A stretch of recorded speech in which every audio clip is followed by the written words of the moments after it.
Moonlit Bamboo Forest, Volume 3. Deep in the bamboo forest, reality has coincided with a story from the distant past. But the crossover ends as the bright moon reaches its peak in the night sky, and small town boy disappears into an indescribable dream. Nightfall seemed to always hasten its approach over the bamboo forest of Mount Qingce. Gazing upward, the silvery moonlight was scattered amidst the shadows of the bamboo forest leaves. And a spot illuminated under the moonlight, far from the croaking frogs and chirping cicadas, new bamboo culms had just sprouted from the ground. The bamboo forest of Mount Qingce is the verdant home to many fables. As the night fell, the woman garbed in white began to recount many stories to the young lad, ancient tales that the lad had never heard before. Long ago, 3 bright moons once hung high in the night sky. These 3 moons were sisters, their years numbering more than those of the Geo-Archon, and their year of birth predating the very bedrock upon which Liyue Harbor now rests. The moons were daughters of prose and song, sovereign over the night sky. They navigated the heavens above in their silver carriage, alternating with one another thrice a month. If the rain was not promptly passed from one sister to the next, a terrible disaster would occur that very day. These 3 luminous moons shared but one love, the stars of daybreak.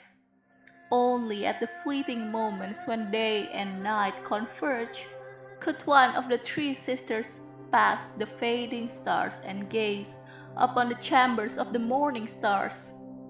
Moments later, as the new dawn would break over the horizon, the carriage would quickly ferry the night's sister away.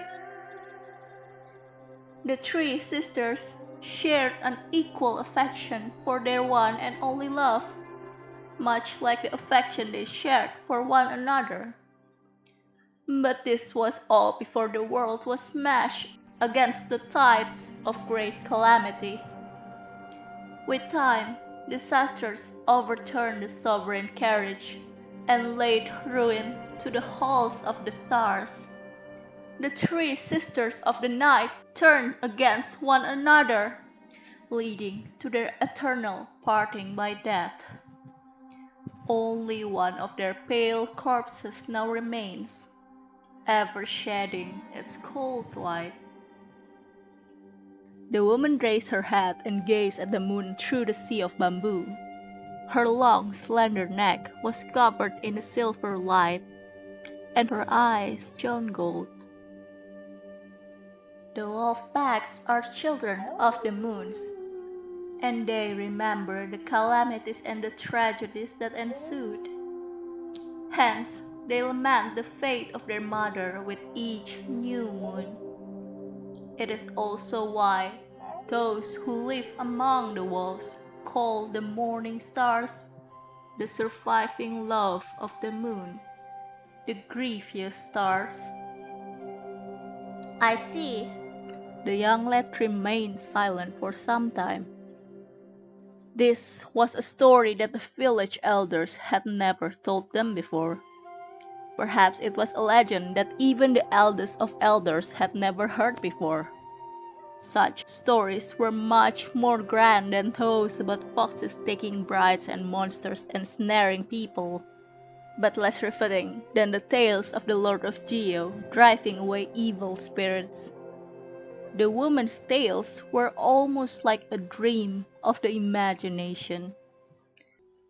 These are stories that have never been told, legends that have already been long forgotten by people.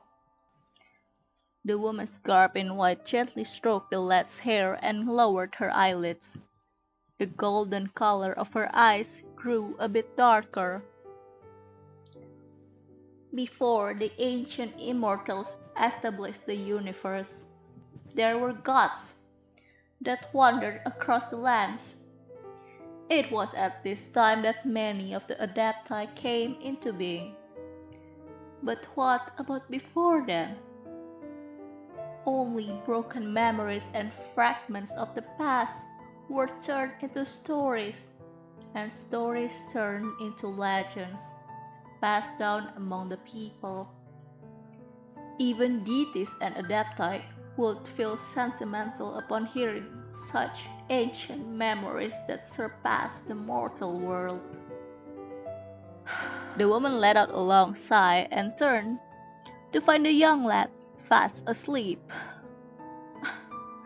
Unbelievable. With a helpless smile, she took off her raincoat and placed it over the young lad. That night, the lad dreamt of 3 moons in the sky, and a silver carriage stopped before the gates of the stars.